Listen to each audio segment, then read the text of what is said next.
Deu quantos dias a investigação, Lex?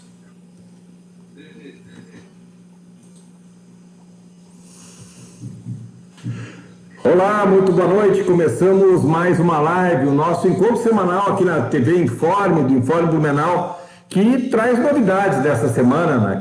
Na quinta-feira estreia aqui mesmo no nosso Facebook a Resenha de Preto, que será comandada por Marco Antônio André, advogado, para debater tendências, opiniões, política, religião, futebol. E na quarta-feira tem a estreia da coluna do Josué de Souza, cientista social, professor e um dos grandes pensadores da nossa cidade. Hoje o assunto não é o coronavírus, nessa segunda-feira que Blumenau chega a 99 mortes, mas apresenta uma diminuição no número de novos casos e na taxa de ocupação de leitos. O tema hoje é o assunto que tem dominado todas as redes de conversa sobre política, a CPI dos respiradores, cujo relatório será lido e votado pelos membros da comissão na Assembleia Legislativa nesta terça-feira. Nosso papo é com o relator e também proponente da CPI, o deputado estadual Ivan Nats, do PL. Deputado estadual Ivan Nats, obrigado pela deferência com a gente do Informe Blumenau nessa nossa live. Obrigado mais uma vez. Eu que agradeço, Alexandre. Boa noite a todos. Obrigado pela oportunidade de conversar com a grande audiência do Informe Blumenau, da qual sou fã. Acompanho todas as postagens. Entrou no meu celular no Informe Blumenau, eu já clico, leio. E acho que é um dos sites mais lidos da nossa região, tenho certeza. Informação pontual. Tomara que acabe esse negócio de Covid, porque tem muita nota de Covid, né? É isso aí, o Ivan é o assíduo acompanhante mesmo. Obrigado, Ivan. Já vamos cumprimentar a nossa audiência. Simone Gadotti está com a gente, a Eliane Luchini, o Anderson, a Natasha, o Maurício Coll, o Alcide Paz, aí bastante gente conosco aí acompanhando esse nosso bate-papo. Lembrando para você que está acompanhando, curta, compartilhe, para que mais e mais pessoas possam participar, façam a sua observação, façam o seu questionamento para o deputado, que na medida do possível vamos responder. Também está com a gente o nosso amigo Rafael Mafra, enfim. Ivan, antes de começar a entrar na CPI, até para deixar mais gente chegando para a nossa audiência, eu quero, né, um pouco relembrar a tua trajetória política. Eu te conheço lá já de longa data, ali, desde, um pouquinho antes daquela eleição lá de 2004, você já colocou seu nome para prefeito algumas vezes, você já foi vereador, você já foi deputado estadual suplente, batia na trave e tal, e na última eleição você entrou como deputado último ali na lista, lá com 14 mil e poucos votos, enfim. Mas hoje você adquiriu um protagonismo bastante importante na Assembleia Legislativa, não só por causa da CPI, mas por toda a tua movimentação. Você trocou de partido, ocupou a liderança do PL, enfim, você conseguiu arregimentar forças em torno do teu nome. E aí veio a CPI, que eu acredito que tenha ainda catapultado ainda mais o teu protagonismo político. Como é que tu te sente, né? Lembrando o Ivan com essa trajetória política aí de tanto tempo, como é que você se sente nesse momento que está vivendo agora na Assembleia Legislativa? Olha, Alexandre, quem está nos acompanhando, eu trabalhei 20 anos para estar aqui. Eu hoje recebi a visita do ex-prefeito João Paulo Klein, veio fazer uma visita aqui na Assembleia, e eu conversava com ele sobre a minha história, a luta dele, né, como a gente constrói. Eu fiquei 20 anos planejando essa oportunidade. Fui candidato a prefeito, fui acho que 3 vezes candidato a prefeito, fui 2 vezes candidato a deputado estadual, e fui candidato a vereador, fui um dos mais votados naquela eleição. Eu fiz um bom mandato e eu sempre fiz uma boa votação no Blumenau, tanto para deputado quanto para prefeito. Me faltava sempre estrutura por causa do partido, sempre tinha partido pequeno. Eu nunca fui um político que trabalhou com outras agremiações, com grandes partidos políticos, com entidades, enfim. Eu sempre procurei marcar meu trabalho de forma isolada, minha forma de produzir política com liberdade. E o eleitor foi compreendendo, e acabei sendo um sobrevivente dessa onda 17, né? Porque fiz 2.000 votos a menos que na eleição anterior, eu fiquei como primeiro suplente e consegui a vaga aqui na Assembleia, graças a uma postura muito inteligente de coligar com o partido, que tinha legenda, mas não tinha nenhum grande nome. Enfim, destino vai colocando as pessoas certas no lugar certo. Agora estou aqui, acho que estou honrando os meus eleitores. O que eu mais recebo da minha rede social é parabéns e elogios. Bom, legal. Ivan, o pessoal aqui está nos falando, o Mores, a Sorineia, o James, a nossa amiga Danúbia de Souza, importante jornalista que sempre acompanha a live, está ligada no seu trabalho, então está reclamando do eco aqui. Eu já baixei um pouquinho o áudio da nossa transmissão aqui. Se tu puder baixar um pouquinho do teu celular para ver se o eco está aí ou não, tu consegue dar uma baixada aí para nós? Eu tô sozinho hoje aqui. Um pouquinho, só baixar um pouquinho o teu celular aí, vamos ver se a gente se ajeita. Vamos ver um pouquinho. Onde é que vai baixar aqui? Isso, baixar um pouquinho o celular. Vamos lá, vamos tentar, vamos ver o que dá. Será que melhorou? Vamos lá, vamos ver como é que anda aí. A Ivanir também está com a gente, o nosso amigo Maurício, o Luiz Jardineiro, o Veneza, enfim, bastante gente com a gente, Ivan, o Azenir, tem um grande amigo meu que está aqui acompanhando a live, não sei se você conhece, e ele faz um questionamento, manifesta sua opinião, que é a conversa que muita gente acha isso. É o Antônio Hélio de Souza, gremista, tricolor, sangue bom, ex-superintendente do Sebrae em Blumenau durante muitos anos. E o Hélio disse assim, essa CPI vai acabar em pizza. E aí? Bom, se eu esperasse sempre as posições negativas, eu não tinha saído de casa, né? Não tinha feito nada. Eu nunca faço qualquer coisa esperando críticas negativas. Eu sempre trabalho para fazer críticas construtivas. Mas é ótima a pergunta dele, porque o senso comum, ele faz das CPIs uma leitura de que a CPI, da qual a CPI não é. A CPI não é o Tribunal de Justiça. Na visão das pessoas, elas querem que as pessoas sejam presas, que as pessoas tenham seus bens expropriados, que as pessoas sejam afastadas dos seus cargos públicos, enfim. Eu também quero isso. Eu quero as mesmas coisas que as pessoas querem. Só que a CPI não pode fazer. A CPI ela faz a investigação, a CPI ela mostra para cada um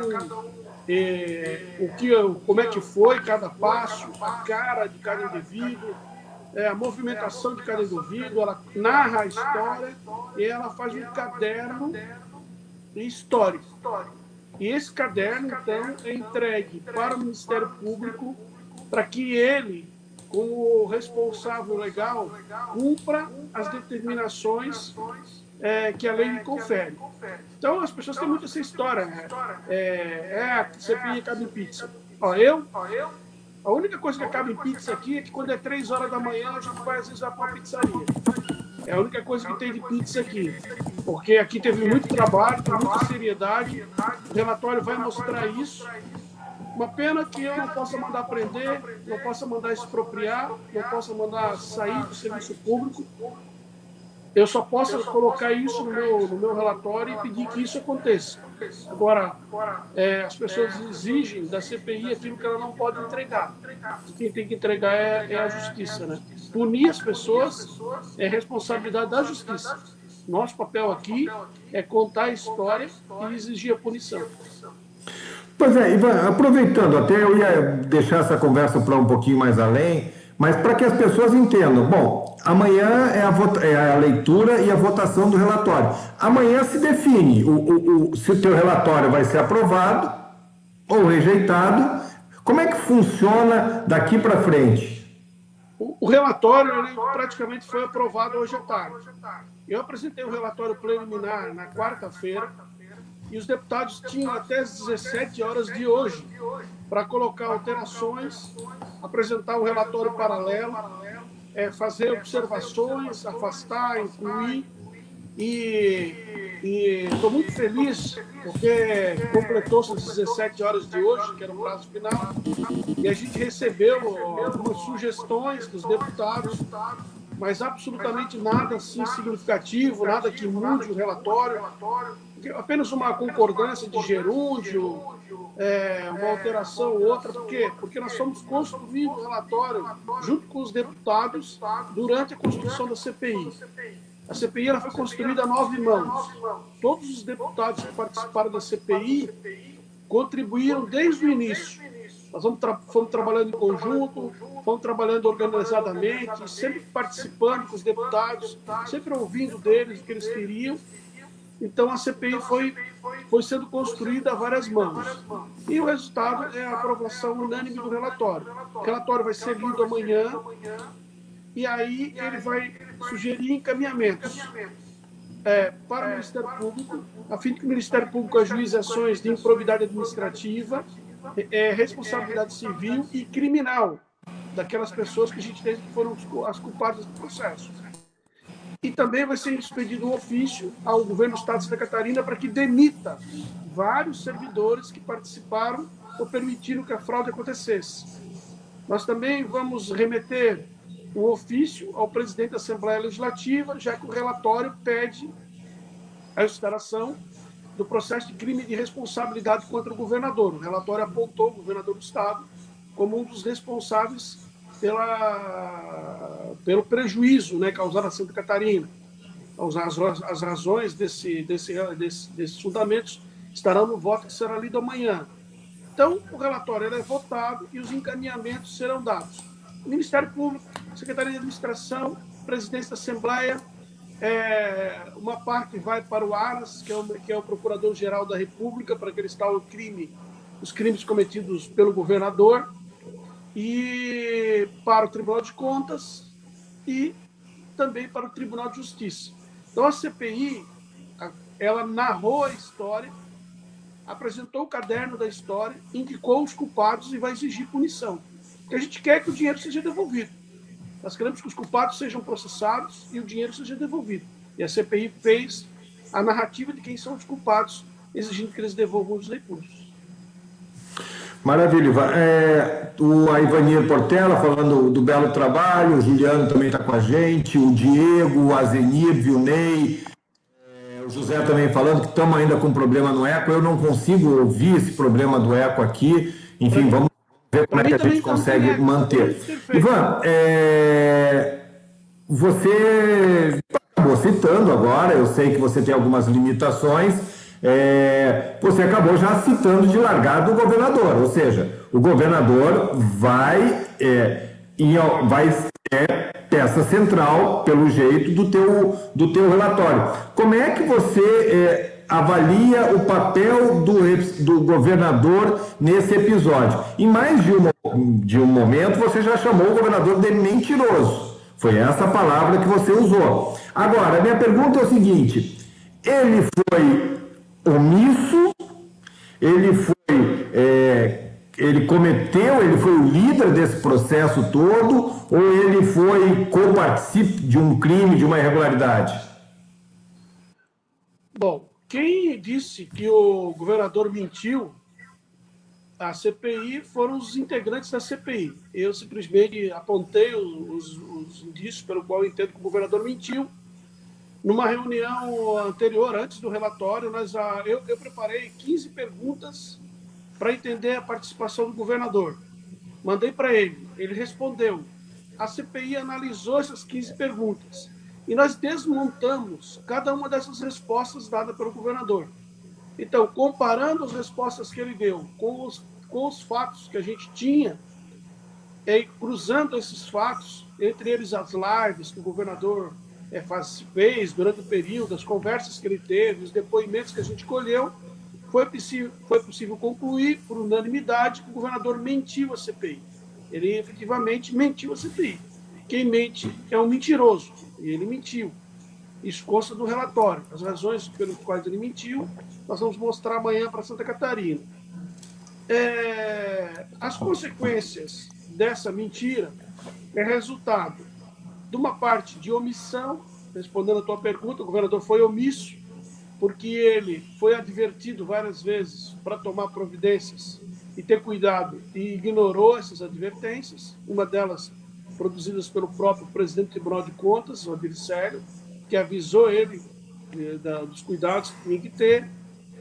E, então, ele foi omisso e também ele foi ineficiente, porque ele recebendo por diversos órgãos advertências de que o Estado não poderia fazer compra com pagamento antecipado, e também que várias manchetes pelo Brasil se espalhavam na compra de respiradores fantasmas, fraude em respiradores, ele deveria ter se acautelado melhor e instruído, né? Já que ele é o gestor principal desse processo que o Estado vive, que é um processo de calamidade, todo o poder está nas mãos dele, então ele devia ter se acautelado melhor na forma como ele iria orientar os secretários e os processos que seriam feitos nesse processo de compra, já que havia, como eu disse, várias manchetes dizendo que haviam fraudes na compra de respiradores. Então ele foi omisso e foi ineficiente. É o que o relatório vai trazer amanhã, e todo mundo vai poder entender por que eu digo isso quando o relatório for lido. Tá. O Diego Nasato também está com a gente, o Cláudio Melo, o Leonel Teodoro, a Mari, o Ivo Cordeiro de Joinville, obrigado aí pela audiência. Vamos lá. Relembrando aquele momento de março, era um momento que houve muito pavor das pessoas, né? E muita gente não sabia como fazer, muito nervosismo, parecia que o mundo ia acabar e tal. Então, até a gente entende, não que a gente aceite, algumas medidas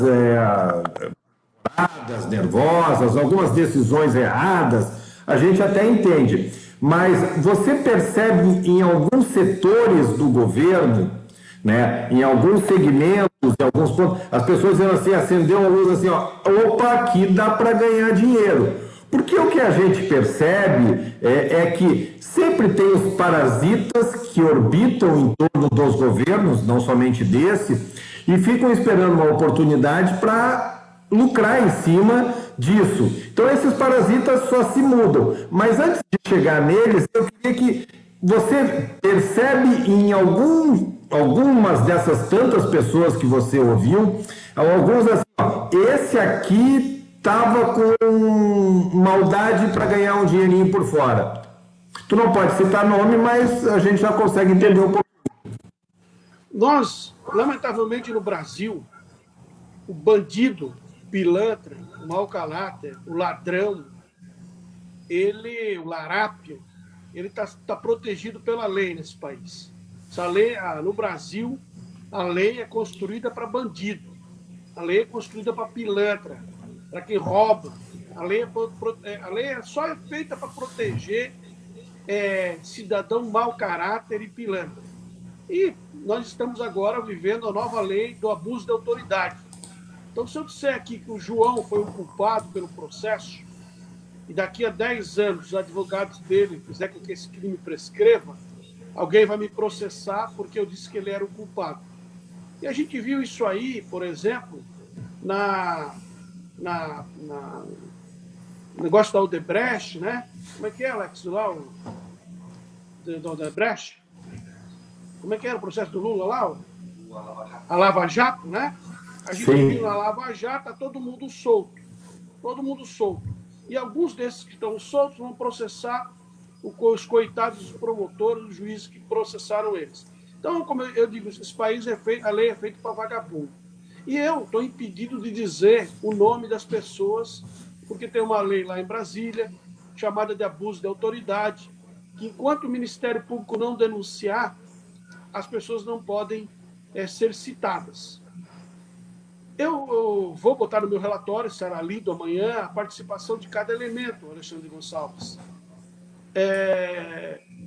Eu digo para ti o seguinte, que dentro do governo, nada teria acontecido, não, era impossível que o dinheiro tivesse sido desviado, os 73 milhões, tivesse sido desviado sem a participação de servidores públicos. Então, alguns servidores públicos foram diretamente responsáveis por esse prejuízo. E, obviamente, alguém viu ali, como você falou, a oportunidade de ganhar dinheiro.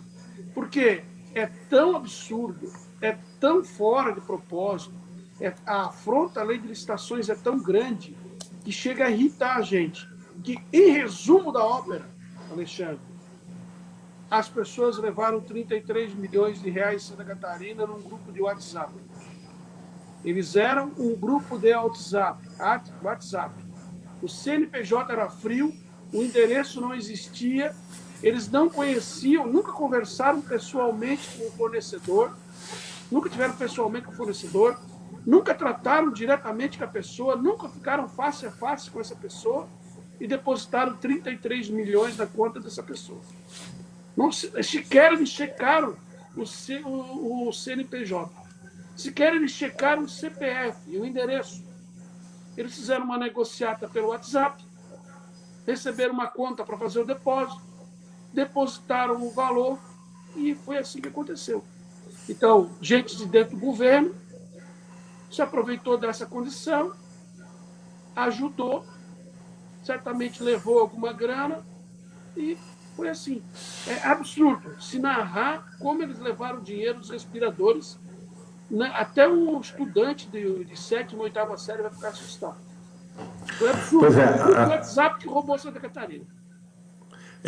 O Cláudio Melo está com a gente, a Renata, o Valmir, o Fábio, falando que quem é Bolsonaro não fica do lado do Júlio Garcia, o Jason, falando deputado mais atuante do Estado, Marciano Márcio da Silva, o nosso amigo Alexandro Fernandes, grande deputado, parabéns pelo trabalho, a Maria Eduardo Pires, o pessoal aqui todos nos acompanhando. Eu até só para fazer um exemplo, Ivan, eu tenho procurado para comprar mais um notebook para mim e tal, e tenho pesquisado com calma, sem pressa, e agora há pouco, faz uma meia hora, 40 minutos, apareceu ali no meu Facebook um dos computadores que eu quero, mas com preço absurdamente mais baixo, como se fosse das lojas americanas, que eu vira e mexe compro pela internet. Poxa, me chamou muito a atenção aquilo ali e entrei naquele site, me chamou a atenção que abriu lá aquele computador que eu queria e tal, mas eu percebi que o link do site não era o link das americanas que eu sempre compro. E aí o que eu fiz? Imediatamente eu abri uma nova aba no computador e fui nas lojas americanas para ver esse computador que eu queria comprar. Ou seja, o preço aquele de R$800 que me chamou a atenção, ele não saía por menos de 4 mil reais. Ou seja, como você disse, como é que as pessoas fazem uma compra desse tipo? Como é que alguém responsável para o setor público faz uma compra desse tipo? Eu estou falando de 4 mil reais, 3 mil reais, 2 mil reais, mas pô, nós estamos falando de 33 milhões de reais. Não há pavor, não há pânico que justifique tamanho amadorismo. Então, às vezes eu fico pensando assim, pô, até que ponto vai o amadorismo ou até que ponto vai a maldade dos servidores envolvidos nesse processo? As duas coisas, a maldade e o amadorismo. A maldade de quem fez o negócio e o amadorismo de quem tinha a responsabilidade de fiscalizar e não fiscalizou. Nós temos um episódio na CPI, por exemplo, que o secretário da Saúde, o Elton Zeferino, conversa com a pessoa pelo WhatsApp, ao vivo, conversa aberto, no microfone aberto com a pessoa. Ele só conversa sobre o preço. Ele não pergunta se a empresa tem sede, se a empresa não tem sede, se eles tinham expertise. Ele não pergunta se eles tinham uma foto dos respiradores, tinha uma prova que os respiradores estavam ali. Não. Ele só perguntou o preço e o número da conta para fazer o depósito. É absurdo. Assim, é surreal. Surreal. Eu acredito que havia uma má-fé muito grande, um desejo muito grande de furtar Santa Catarina. Talvez eles não acreditassem que alguém, naquela pandemia toda, fosse ver que o Estado ele comprou respiradores, comprou 20, comprou 30, comprou 200, depois comprou 300. E talvez essas pessoas elas acreditassem que aquilo pudesse passar despercebido, de alguma maneira, diante da pandemia. e diante de que estava aquilo ali. Porque nós temos que lembrar que as mesmas pessoas tentaram fraudar 2 vezes o Estado. Primeiro com o hospital de campanha, que aquilo ali era um absurdo, era uma vergonha. 77 milhões eles iam roubar, literalmente, dos catarinenses com o hospital de campanha de Itajaí. Graças a Deus, a Assembleia Legislativa conseguiu intervir. Eu fiz uma ação popular naquele momento, o governador foi citado, a gente chamou os secretários aqui, a gente apertou, o governo insistiu na compra, o Tribunal de Justiça deu uma liminar, a gente foi para cima, até que eles desistiram daquela compra que foi o hospital de campanha de Itajaí, que já era uma fraude. Aí não deu certo lá, eles foram para a compra dos IPIs, também 70 milhões de reais, fraudado. Tentaram comprar os IPIs de uma empresa que não tinha IPI para vender, fizeram pagamento, desistiram, viram que o rolo estourou, voltaram, recuaram. E na CPI, mas nos respiradores não teve jeito, eles insistiram na fraude, compraram, pagaram e levaram os 33 milhões de reais. Então eles tentaram por 3 vezes. Tentaram no hospital de campanha, tentaram nos IPIs, não conseguiram, mas nos respiradores eles levaram dinheiro. É importante que você lembre isso, porque nesses tempos aí que a imprensa está tão desmoralizada e que o próprio parlamento vira e mexe é muito questionado, com pessoas ainda defendendo uma intervenção, o fechamento dos parlamentos, o fechamento do Poder Judiciário. É importante destacar isso, porque a porteira era para ter sido aberta lá atrás, e ela só não foi aberta por conta do trabalho da imprensa e da Assembleia Legislativa aqui. E só está tendo toda essa repercussão, toda essa fiscalização, de novo também por conta do trabalho da Assembleia Legislativa e da imprensa, né, naquela reportagem do Intercept Brasil, e com o belo trabalho da Assembleia Legislativa, foi aí que se deu o estouro da boiada. Então é importante a gente destacar isso.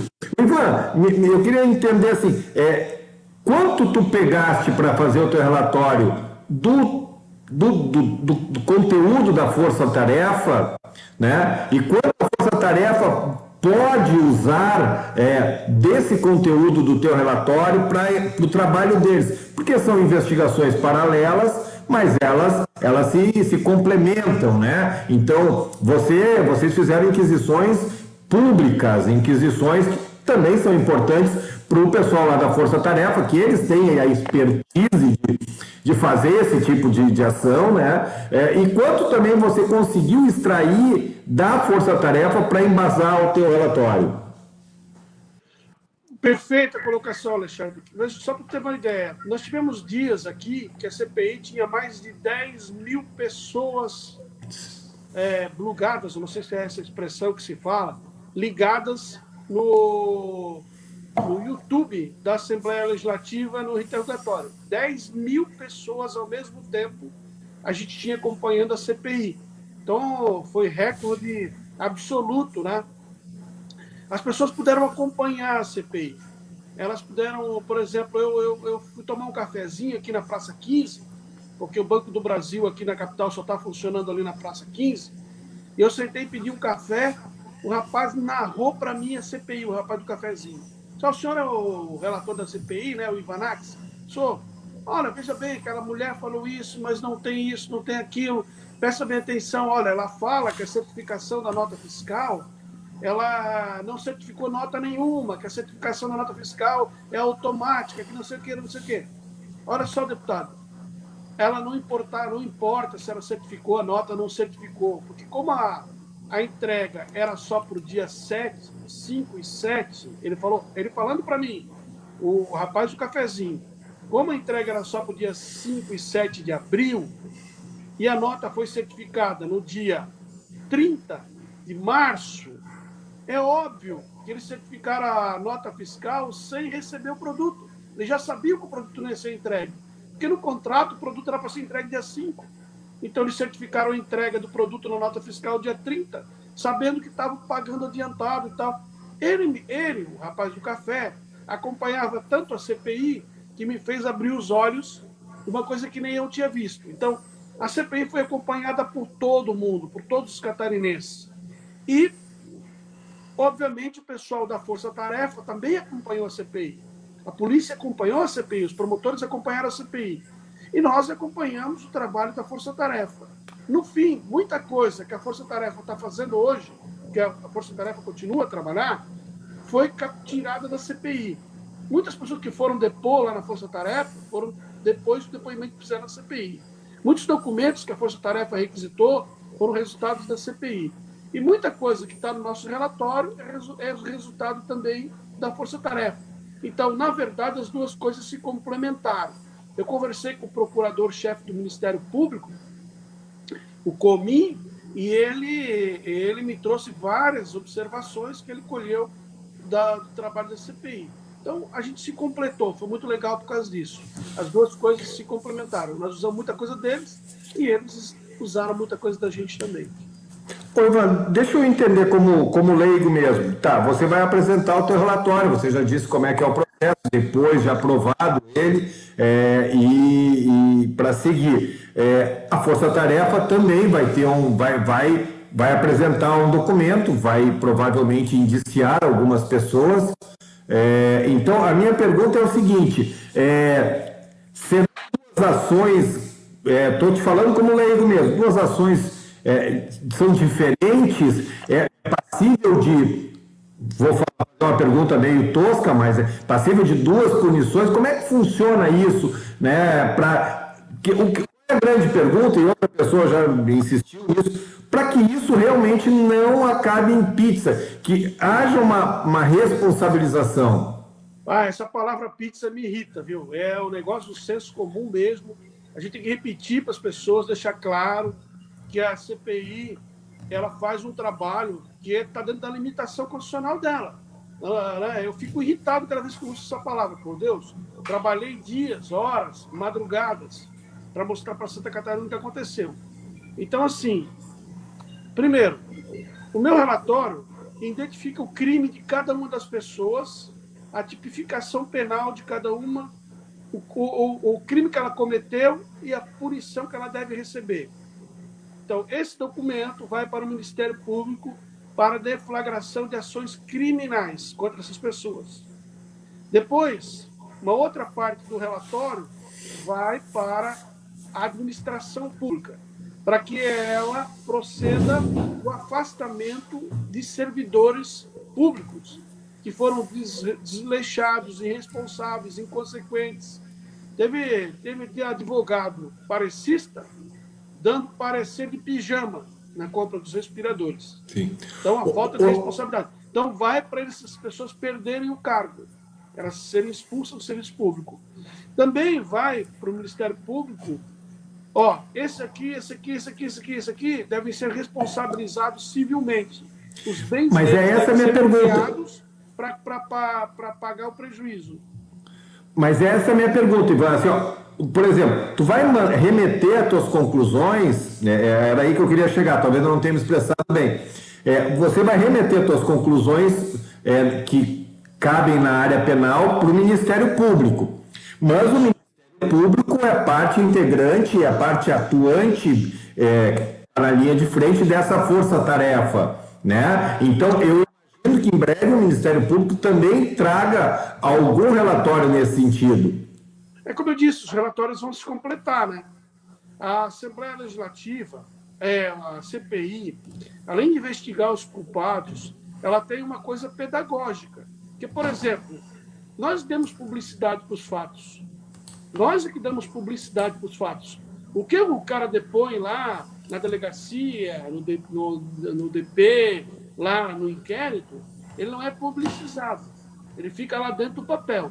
Nós não. Nós damos publicidade para tudo aquilo que acontece. Então, nós permitimos que os catarinenses acompanhem. E também a visão de punição política é uma visão diferente da punição criminal do Ministério Público. Então, a gente faz uma punição política. Por isso que não tem nada a ver. Se o Ministério Público entender lá na Força Tarefa que aquela pessoa que a gente indicou aqui cometeu um crime, e nós também entendermos, duas pessoas dizendo a mesma coisa. Então ele vai ser processado.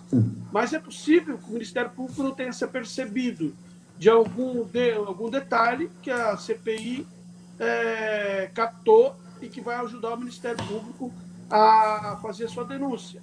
Mas a CPI ela é eminentemente uma ação política.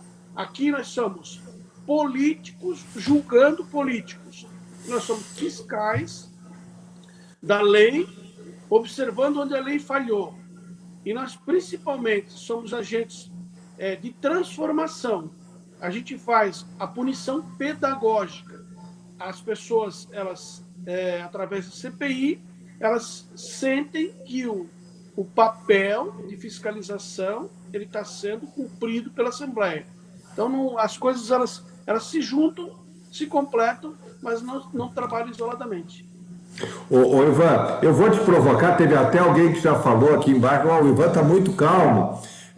Eu te entendo quando você fala que fica irritado com essa coisa da pizza, mas, e eu também entendo muito que essa é uma investigação política, mas o que me passa, o que eu acho que é a preocupação das pessoas, é daqui a pouco tu ter um baita de um relatório consistente e ele não avançar na esfera penal e da responsabilização. Aí você fala, bom, mas tem a punição política. Bom, ok, aí voltando ao exemplo que você mesmo deu da Lava Jato, tu sabes que 1 ano, 2 anos as pessoas vão esquecendo das coisas, né? Então, houve todo aquele movimento da Lava Jato contra o PT e tal, mas está todo mundo aí, e cada vez mais a gente vê nesse final de semana a Polícia Federal dizendo que o depoimento lá do Palocci, que foi dado na véspera da eleição, não valia nada. Enfim, é essa preocupação das pessoas, né? Mas, e aproveitando esse gancho, e já pegando, porque eu imagino que você conversou bastante com os integrantes da comissão da Força Tarefa, que são forças diferentes, mas esse sentimento de punição, de responsabilização, você sente isso também na Força Tarefa? Olha, Alexandre, eu sou, como advogado, eu sou fã de alguns juristas, sou fã de alguns magistrados, sou fã de alguns desembargadores, sou fã de ministros do STJ, do Supremo, gosto muito de muita gente. Gosto também do ministro Moro. O Moro, ele fala uma frase que eu gostaria sempre de falar para os meus filhos. A gente tem que fazer a nossa parte e fazer bem feito. É o que eu faço aqui. Eu faço a minha parte e faço bem feito. Eu vou apresentar um relatório. É a minha parte. E vou fazer bem feito. Tanto fiz bem feito que os deputados, que aliás foram atuantes, tá? Todos os deputados participaram demais do processo. Todos os 9 foram permanentemente atuantes. Isso me ajudou muito na construção da CPI. Agora, o relatório foi bem feito. E a Assembleia Legislativa fez a sua parte. É isso que é importante. Agora, o Ministério Público, o Poder Judiciário, tem que fazer a parte dele. Nós, da CPI, prendemos 4 pessoas. 4 elementos foram presos por ordem de requerimentos à investigação que a CPI fez. Imediatamente, esses ficaram cerca de 15 dias, 20 dias presos, já pegaram tornozeleira eletrônica, já estão em casa. Então, a CPI, ela não tem o poder nem de soltar e nem de prender. Então, eu vou fazer a minha parte. Eu vou fazer a minha parte e vou fazer bem feito. Eu vou entregar para o Ministério Público e vou ficar vigilante, vou cobrar, vou falar sempre aqui na Assembleia. Quando isso aí tiver um promotor designado, eu vou estar na cola dele, vou estar na cola do juiz, vou estar naquele estilo Ivan Artes, meu estilo, a minha forma de fazer. Agora, eu só posso fazer a minha parte. Eu não posso fazer a parte do promotor. Entendi. Infelizmente, se dependesse de mim, estava tudo preso já. Sim. O Rai Fernandes está parabenizando o senhor pela luta em esclarecer esse grande desvio do dinheiro público em cima do sofrimento do povo em relação aos respiradores. Se todos fiscalizassem assim, o Estado estaria sendo no caminho certo.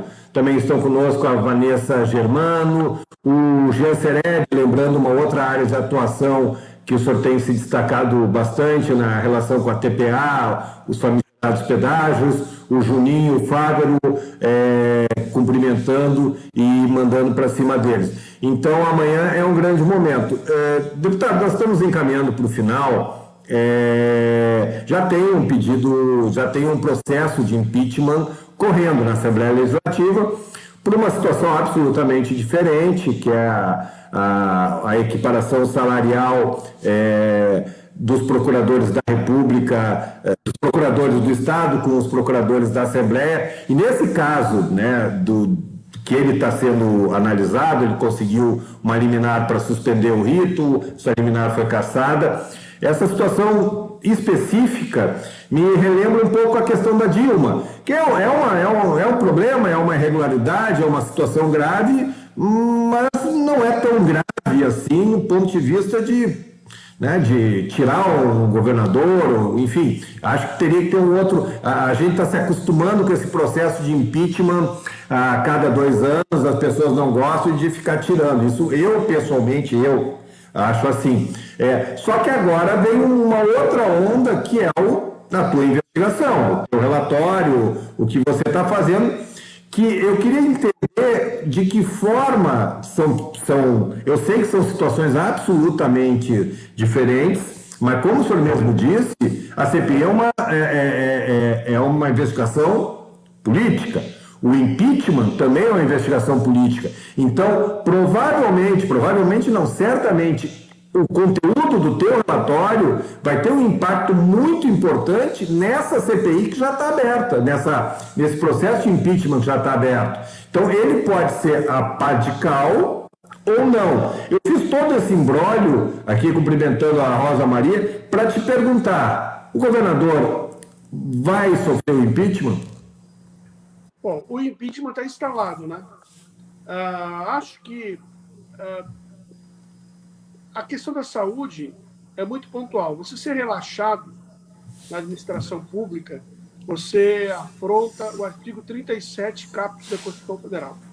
Todo gestor público está gerenciado pelo artigo 37, caput da nossa Constituição, que é a base da administração pública. E a base da administração pública é a transparência, a publicidade e a eficiência. São os 3 princípios básicos da administração pública catarinense, brasileira, na verdade. E esses 3 princípios, eles foram feridos de morte pelo governador. Ora, está acontecendo a pandemia, o Estado está parado, nós estamos comprando respiradores, os respiradores estão com um preço assustador, não se sabia muito bem o que estava acontecendo, ninguém conseguia medir exatamente o que era aquilo naquele momento, lá no final de março. O governador foi alertado sobre os riscos. Ele recebeu, inclusive, só para você ter uma ideia, uma advertência do próprio presidente do Tribunal de Contas. O secretário da Saúde foi advertido de que o CNPJ para o qual eles fizeram o depósito na conta era um CPF duvidoso, CNPJ duvidoso. O Banco do Brasil, para quem está acompanhando a nossa live, ele tem lá dentro do Banco do Brasil, tem um departamento que identifica transferência de grandes volumes de recurso público para CNPJs duvidosos. E esse departamento identificou, quando o governo depositou os 33 milhões do CNPJ, esse departamento do Banco do Brasil identificou que aquele CNPJ não tinha lastro. E ele comunicou ao secretário, vocês fizeram um depósito de 3 milhões numa conta que não tem rastro. Tem que tomar providência. O Banco do Brasil avisou o governo. E o governo foi inerte, foi desleixado, demorou para agir, passou mais de 25 dias para até tomar a primeira ação judicial. Então, nesse conjunto da obra, o governador permitiu que o dinheiro fosse esvaziado. E o dinheiro da saúde. Porque o crime é um crime perverso. O crime é um crime bárbaro. Não é um crime comum, é um crime mais nojento que a gente pode qualificar. Porque é um crime que rouba dinheiro público e é um crime que rouba dinheiro da saúde, que é pior ainda. Então, o governador teve participação. Acho que esse impeachment ele é extremamente diferente dos demais, porque ele é ajuizado por 9 deputados. São os 9 deputados integrantes da CPI que dizem para o presidente da Assembleia, tem que instaurar o processo de impeachment contra o governador, porque nós entendemos que ele é culpado nesse prejuízo que Santa Catarina sofreu. É isso que vai acontecer amanhã aqui. E isso é fundamental. Só acho que é a grande diferença que tem da investigação da Força Tarefa da nossa. Porque a Força Tarefa não pode investigar o governador e a Assembleia pode.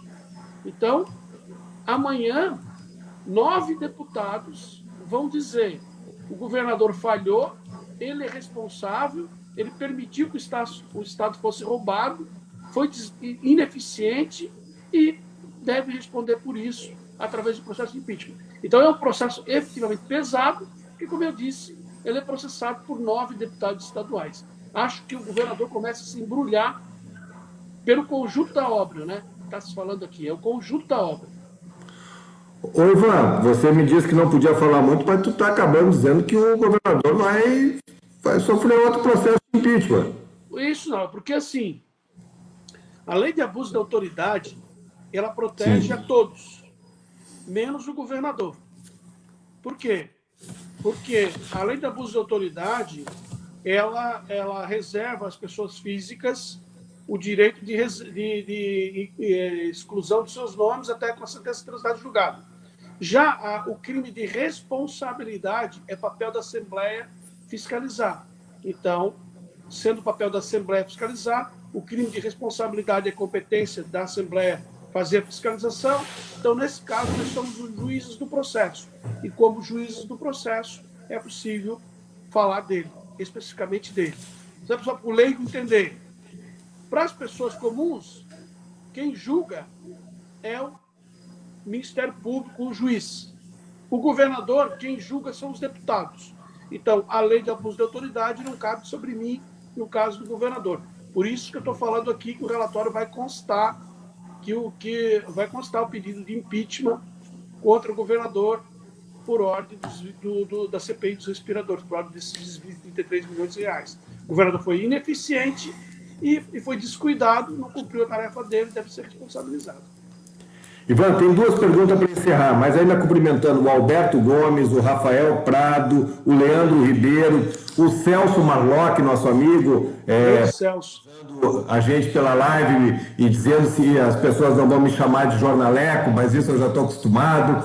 O Rafael Leite Lopes, Gaúcho de Gaspar, né, o Orlando, enfim, a Raíssa aqui também com a gente. Eu quero ler aqui o Leandro Ribeiro Marcel parabenizando o deputado. Relatório da CPI só vai mostrar o que todos já sabemos, que essa nova política trazida do governador Moisés é a política da corrupção, do descaso, do desrespeito à lei, ao malversação do dinheiro, dos recursos públicos.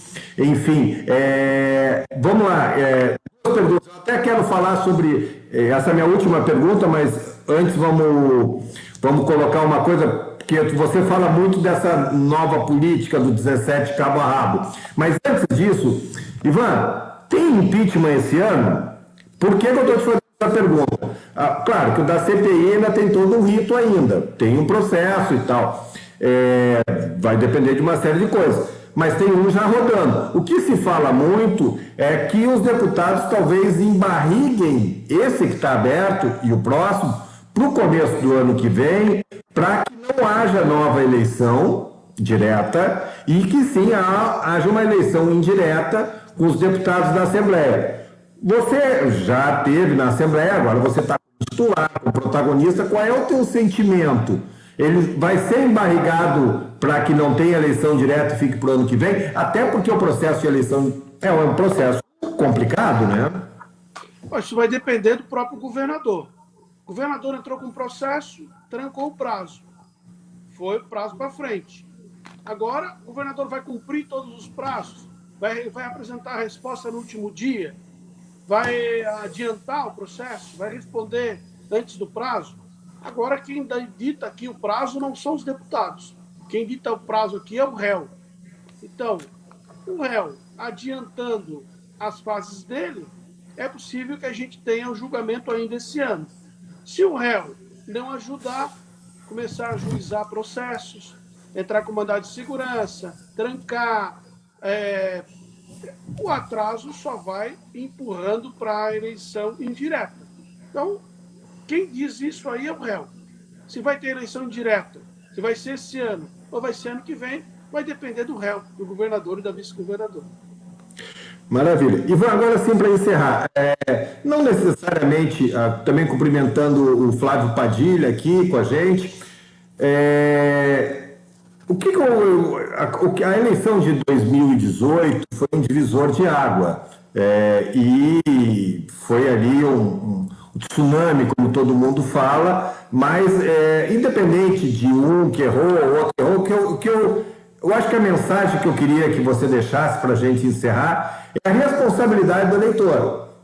É a responsabilidade do eleitor. Porque você está lá por causa do eleitor. Eu imagino que os teus eleitores estejam bastante satisfeitos com o teu trabalho e provavelmente você vai angariar outros votos nessa seara. Mas a responsabilidade é do eleitor que votou.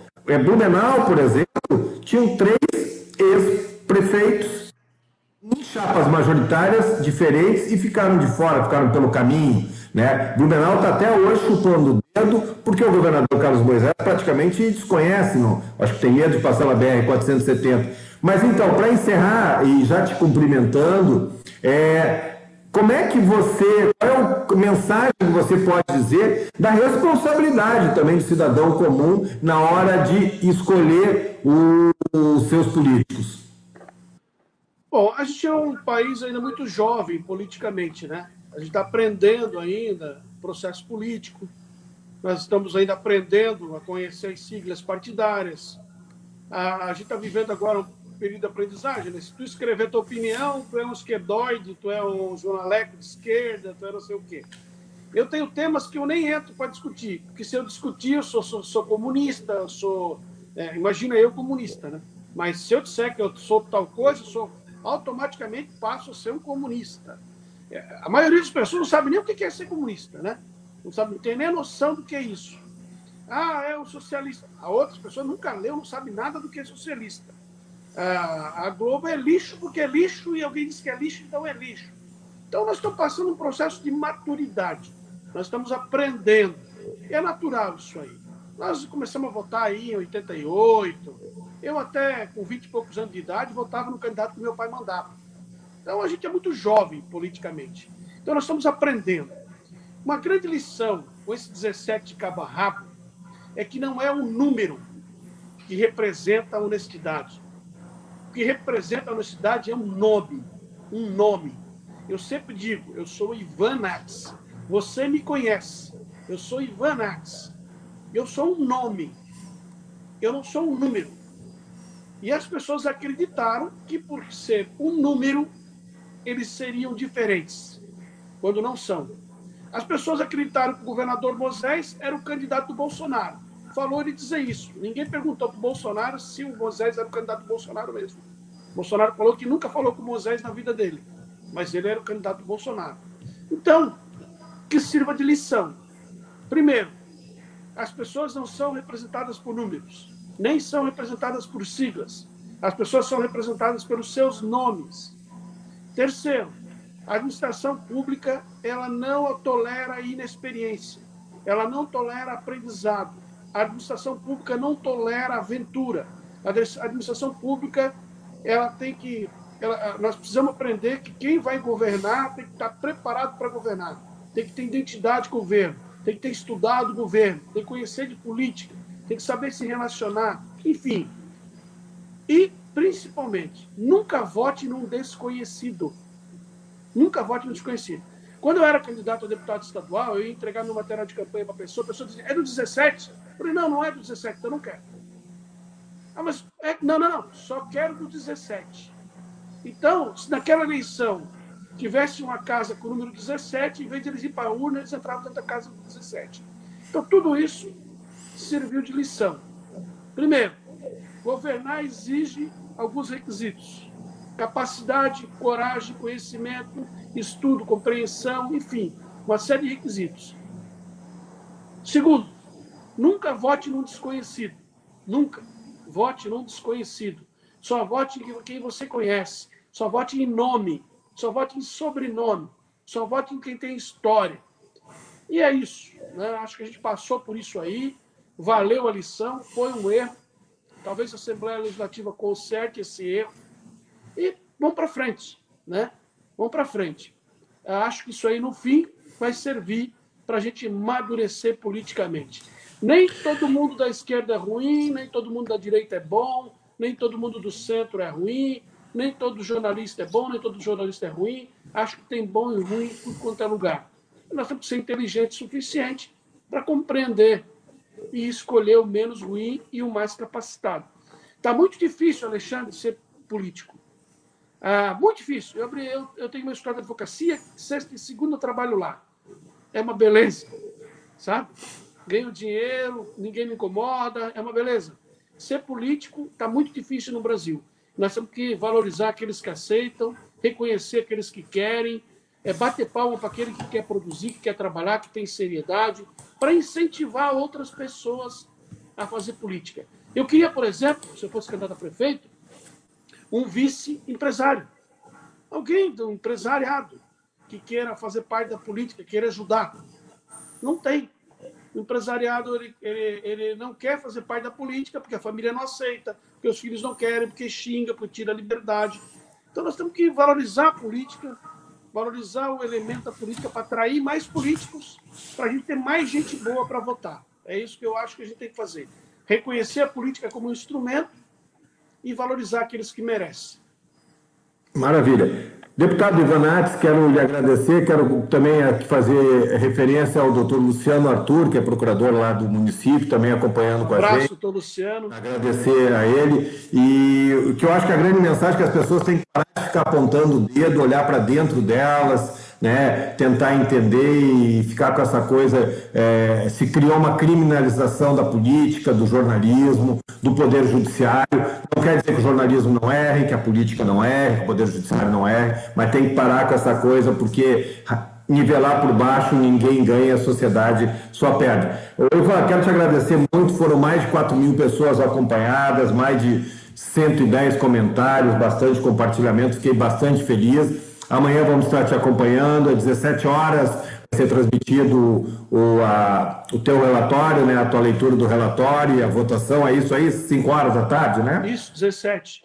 Maravilha. Ivan, obrigado do fundo do coração, boa sorte, parabéns pelo teu trabalho nessa seara aí. Eu acho que todos os blumenauenses ficam felizes que tem um representante que está colocando o dedo na ferida, que é a tua característica. Obrigado pela tua participação com a gente aqui.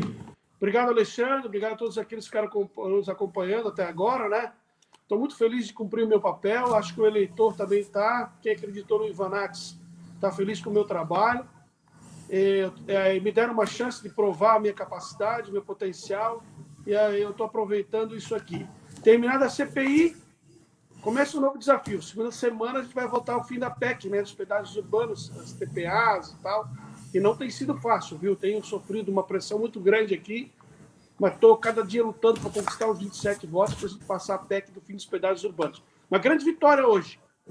O Tribunal de Contas do Estado de Santa Catarina referendou a decisão do conselheiro Erneus de Nadal, que disse que suspendeu os pedágios urbanos de governador Celso Ramos. Fraude, né? Tudo aquilo que eu sempre disse. Então, terminar a CPI, começa uma nova luta aqui, que é o fim dos pedágios urbanos, que eu quero terminar em setembro. Obrigado a todos. Maravilha. Pela oportunidade. Estou sempre aqui no Gabinete 115 à disposição de vocês aí. Mais uma vez, obrigado, Ivan. Abraçando também o Carlos Melo, baita jornalista. Grande abraço. Ivan, lembrando que essa live já vai estar na capa do Informe Blumenau, já vai estar no Instagram, vai estar no nosso canal do YouTube. Quero agradecer ao deputado, agradecer a você que nos acompanhou. Obrigado pelo carinho. Nessa semana tem novidade na TV Informe, tem novidade no Informe Blumenau. Aqui é um espaço de reflexão, de opinião, não é de dono da verdade, mas é de abertura, de troca de ideia. Um grande abraço a todos. Até a próxima. Boa noite a todos aí. Até a próxima. Obrigado.